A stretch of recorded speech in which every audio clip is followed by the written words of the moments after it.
हर पिता चाहता है कि उसका बच्चे पढ़ लिख कर आगे बढ़ें, अच्छी नौकरी करें या बिजनेस करें और अपने परिवार का, अपने पिता का, अपनी माता का, अपने खानदान का नाम ऊंचा करें। इसी तरीके की सोच रखने वाले मानवेंद्र सिंह भी यही चाहते थे कि उनका बेटा एमबीबीएस की पढ़ाई करे, डॉक्टर बने और जब वह डॉक्टरी कर लेगा तो वह उसे अच्छा हॉस्पिटल खुलवाएंगे जिससे वह लोगों की सेवा भी कर सकेगा और अपने डॉक्टर के पेशे को आगे बढ़ा सकेगा। इस तरीके की सोच रखने वाले पिता मानवेंद्र अपने पुत्र अक्षत से हमेशा पढ़ाई के लिए कहते थे और जोर दिया करते थे कि तुम्हें जो भी सुविधा चाहिए वो मैं तुम्हें सुविधा ला कर दूंगा, लेकिन तुम अच्छे से पढ़ो। लेकिन वही मानवेंद्र का पुत्र अक्षत, जो कि घर में सबसे बड़ा बच्चा है, दरअसल मानवेंद्र के 3 बच्चे हैं और अक्षत सबसे बड़ा बेटा है जिसकी उम्र लगभग 21 साल है। मानवेंद्र चाहते थे कि वह डॉक्टर बने, लेकिन अक्षत को कुछ और ही मंजूर। अक्षत को लग्जरी लाइफ जीने की आदत थी, पिता के पास खूब पैसा था, रसूख था, वह भी अपने पिता की तरह बनना चाहता था और उसके दिमाग में भी यही बैठ चुका था कि मैं अपने पिता के बिजनेस को टेक ओवर करूंगा और अपने पिता के बिजनेस में हाथ बटाऊंगा और पिता की तरह ही बिजनेसमैन बनूंगा। लेकिन इसी बात को लेकर दोनों पिता पुत्र में अक्सर मनमुटाव रहा करता था और मनमुटाव कभी कभी झगड़े में भी बदल जाया करता था। दरअसल यह उम्र ही ऐसी होती है, 21 साल के आसपास की उम्र का बच्चा आखिर कितना मानसिक तौर पर ज्यादा विकसित नहीं होता, या होता है तो उसके अंदर एक अति आत्मविश्वास की अनुभूति भी होती है और उसी आत्मविश्वास ने उसे अपने पिता का हत्यारा बना दिया। जय हिंद, नमस्कार दोस्तों, मैं यतिन राय कक्कड़। आज जो कहानी आपको सुनाने जा रहा हूं, यह कहानी सच्ची घटना पर आधारित है, जो कि 20 फरवरी को लखनऊ, जो उत्तर प्रदेश की राजधानी है, वहां पर एक इलाका है आशियाना, अपने आप में पोश एरिया कहा जाता है और आशियाना के एल ब्लॉक, जहां पर शहर की सभी मशहूर हस्तियां रहती हैं, अच्छे बड़े कारोबारी रहते हैं, वहीं पर मानवेंद्र सिंह अपने परिवार के साथ रहा करते थे। मानवेंद्र सिंह की पत्नी का निधन लगभग 9 वर्ष पहले हो गया था। उनके 3 बच्चे हैं, बड़ा अक्षत है, एक बेटा उससे छोटा है जो दिल्ली पुलिस में अपनी सेवाएं दे रहा है और एक 17 साल की बेटी जो कक्षा 11वीं में पढ़ रही है। मानवेंद्र अपने बच्चों को अच्छे संस्कार और अच्छी शिक्षा दे रहे थे। मानवेंद्र एक इलाके के एक बड़े बिजनेसमैन हैं, उनके 2 शराब के ठेके भी हैं और 19 पैथोलॉजिकल लैब भी चलती है। आप सोच के देखिए, जिनका इतना बड़ा कारोबार हो उनके घर में आखिर क्या कमी होगी। लेकिन मानवेंद्र की यह एक सोच थी कि उनका बड़ा बेटा अक्षत, जो बीकॉम की पढ़ाई कर रहा था, वह यही चाहते थे कि उनका बेटा नीट की तैयारी करे, एमबीबीएस में दाखिला ले और डॉक्टर बने।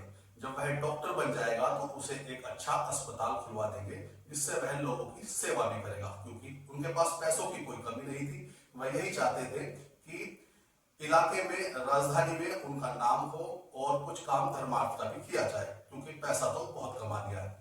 लेकिन अक्षत को यह मंजूर नहीं था, क्योंकि अक्षत की जो लाइफ थी वो लग्जरी हो चुकी थी। उसने कुछ समय पहले अपने पिता से गाड़ी की डिमांड भी की थी, उसके पिता ने उसे कार भी ला के दी थी। दोस्तों, एक पिता और इससे ज्यादा क्या कर सकता है, और पिता अपने पुत्र से चाहता भी क्या है। वह अपने बच्चों से, चाहे वो पुत्र हो या पुत्री, उनसे ज्यादा इच्छाएं नहीं रखता। वह तो सिर्फ यह चाहता है कि उसके बच्चे अच्छा काम करें, पढ़ लिख के अच्छी नौकरी या अच्छा कारोबार करें, जिससे कि सिर्फ उनका नाम और समाज में कद बढ़ सके।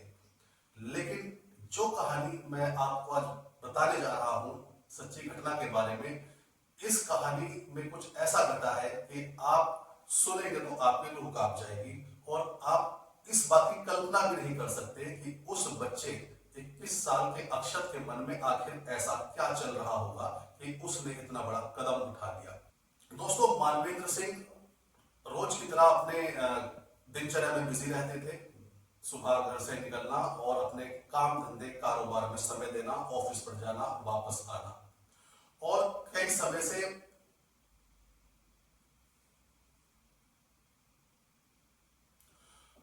पिछले कुछ समय से वह घर पर इतना ध्यान नहीं दे पा रहे थे, वह अपने कारोबार में ज्यादा ध्यान दे रहे थे।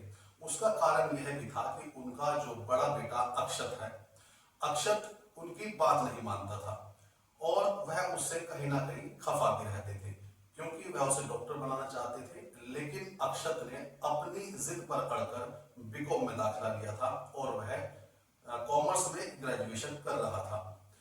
यह भी बताया जा रहा है कि अक्षत एक बार घर से भी भाग गया था, क्योंकि उसके पिता ने जब उस पर दबाव बनाया कि तुम नीट की परीक्षा दोगे, उसकी तैयारी करो, तो अक्षत इस बात के दबाव में मानसिक संतुलन खो बैठा और घर से भाग गया और अपने पीछे एक नोट छोड़ गया जिसमें यह लिखा था कि पापा, जो आप चाहते हो वो मैं नहीं कर पाऊंगा, आप मेरी इच्छाओं को दबा रहे हो, मैं जो चाहता हूं मुझे वो करने दो।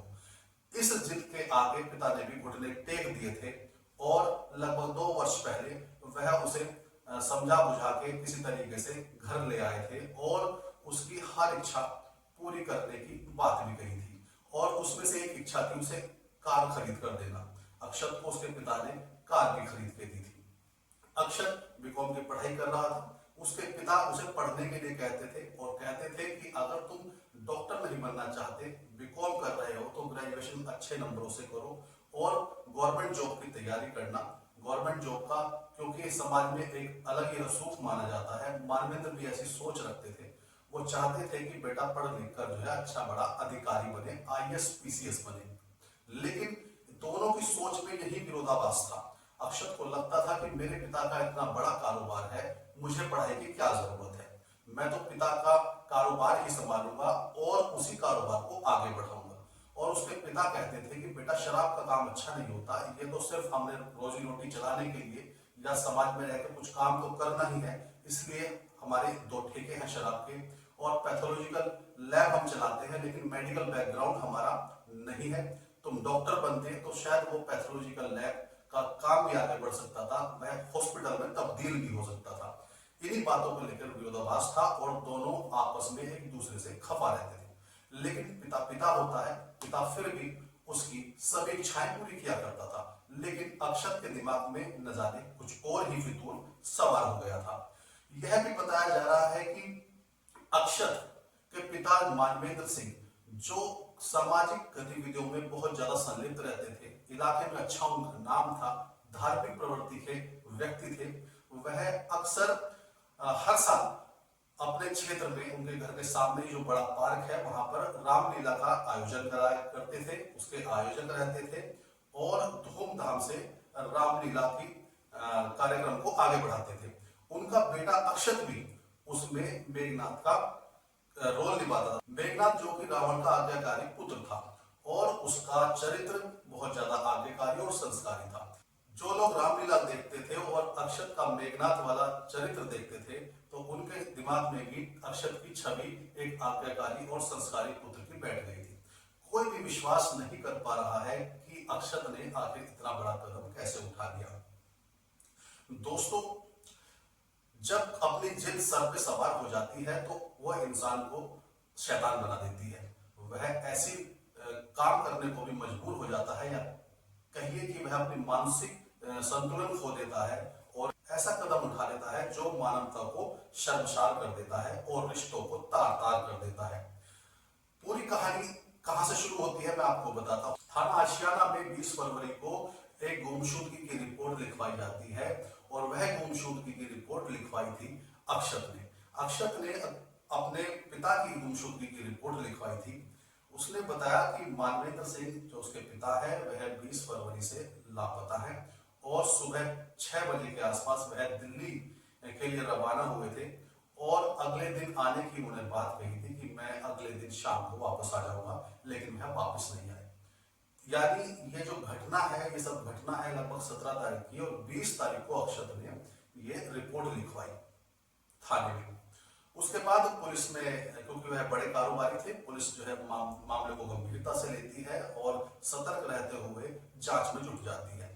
पुलिस उनकी लोकेशन ट्रेस करने की कोशिश करती है कि आखिर मोबाइल की लास्ट लोकेशन क्या थी, यह तलाशने की कोशिश करती है। तो उनको जो लोकेशन मिलती है वह लखनऊ की ही मिलती है। वह वहां जाकर ढूंढने की कोशिश करते हैं, लेकिन ना तो वहां मानवेंद्र सिंह मिलते, ना ही उनका फोन मिलता। पुलिस कई एंगल से उसकी जांच कर रही थी और लेकिन पुलिस के हाथ कुछ भी नहीं लग रहा था। जब पुलिस हर एंगल से जांच कर रही थी तो उसने फिर घर वालों से भी पूछताछ शुरू कर दी। जब घर वालों से पूछताछ की तो जो बड़ा बेटा अक्षत है, अक्षत के बयानों में कहीं ना कहीं जो है बेमेल बयान उसके आ रहे थे। जो बयान उसने पहले दिया था वो मैच नहीं कर रहा था दूसरे बयानों से, और उसके चेहरे पर कहीं भी पिता को खोने का गम नहीं दिखाई दे रहा था। कहीं ना कहीं ऐसा लग रहा था कि यह झूठ बोल रहा है। उसके हाव भाव कुछ इस प्रकार से ही थे जैसे कि वह बिल्कुल भी घबराया हुआ नहीं है और झूठ बोल रहा है। पुलिस क्योंकि एक्सपर्ट होती है, लाखों हजारों केस पुलिस ने सॉल्व किए होते हैं, और क्रिमिनल मेंटलिटी को बहुत आसानी से पुलिस जो है ट्रैक कर लेती है। पुलिस ने जब मानवेंद्र के बेटे अक्षत से सख्ती से पूछताछ की तो उसने सब कुछ उगल दिया। उसने बताया कि उसने ही अपने पिता का कत्ल किया है। पहले सिर में गोली मारी, और जब वह जमीन पर गिर गए तो लाश को ठिकाने लगाने के लिए उसने अपने पिता के सर को धड़ से अलग कर दिया। हाथ भी काटे, पैर भी काटे, और हाथ पैर काट के एक बड़ी पन्नी में भर के पॉलिथीन का जो बैग होता है वह नाले में फेंक आया। और क्योंकि धड़ भारी था तो धड़ को वह ठीक से ठिकाने नहीं लगा पाया, तो घर में ही मौजूद एक नीले ड्रम में उसने धड़ को पैक कर दिया। इस बात का खुलासा तब हुआ जब 3 दिन तक मानवेंद्र घर पर नहीं आए, और उनके घर से दुर्गंध आने लगी जैसे कोई चीज सड़ रही हो। पास पड़ोसी भी परेशान थे इस बात से कि इतने पोश एरिया में और जहां पर कूड़ा करकट किसी तरीके की गंदगी नहीं रहती, ऐसी दुर्गंध कैसे आ रही है। पुलिस इस मामले को जितनी गंभीरता से पुलिस ने लिया और जितनी त्वरित कार्रवाई करके इस केस को सुलझाया, इसमें पुलिस की भी जो है कहीं ना कहीं हौसला अफजाई या तारीफ करनी पड़ेगी। और उस बेटे के बारे में आप क्या कहेंगे जिस बच्चे को उसके पिता ने बड़े नाजों से पाला, दूसरी शादी तक नहीं की, कि दूसरी शादी अगर वो कर लेते तो जो दूसरी माँ उनकी सौतेली माँ घर आती उनसे बच्चे होते, तो कहीं ना कहीं इन बच्चों से लगाव मानवेंद्र सिंह का हट जाता। इसी सब चीजों को ध्यान में रखकर मानवेंद्र सिंह ने शादी नहीं की और पूरा ध्यान, पूरा फोकस अपने बच्चों पर रखा कि किसी तरीके से बच्चे अच्छे से पढ़ जाए और आगे चलकर अपने पैरों पर खड़े हों, समाज में अपना नाम करें। और उन्होंने वह सब किया जो एक आदर्श पिता अपने बच्चों के लिए करता है। लेकिन अक्षत के बारे में यदि आप सोचेंगे तो शायद एक सिरहंसी आपके मन में दौड़ जाए कि इस समाज में, इस समय में ऐसा कलयुगी बेटा भी मौजूद है जो इतना बड़ा कृत्य अपने घर में ही कर सकता है, अपने बाप का कत्ल कर सकता है। सिर्फ गोली ही नहीं मारी, उसके टुकड़े टुकड़े कर दिए। खैर, पुलिस अपनी आगे की कार्रवाई कर रही है। संबंधित धाराओं में उस पर मुकदमा दर्ज हो गया है, उसे जेल भेज दिया गया है। लेकिन दोस्तों, इस कहानी को जो मैं आपको सुना रहा हूँ, जो कि सच्ची घटना है, ये वाकई में ये रूह को कपा देती है और सोचने पे मजबूर करती है कि हमारा देश या हमारे युवा, हमारे देश के युवा किस दिशा की ओर जा रहे हैं और किस तरीके की मानसिकता वो रखते हैं। या फिर एक छोटी सी बात या छोटी सी जिद या कोई झगड़ा उनको इतना ज्यादा तनाव में ला सकता है या उनकी बुद्धि इतनी भ्रष्ट कर सकता है कि वह अपने ही खून का कत्ल कर सकते हैं। दोस्तों, आपकी क्या राय है अक्षत के बारे में, इस सच्ची घटना के बारे में कमेंट सेक्शन में जरूर बताइएगा। इस कहानी को सुनाने का उद्देश्य किसी को दुख पहुंचाना या किसी को परेशान करना नहीं है, बल्कि आप तक संपूर्ण जानकारी पहुंचाना है कि हमारे देश समाज में क्या क्या घट रहा है।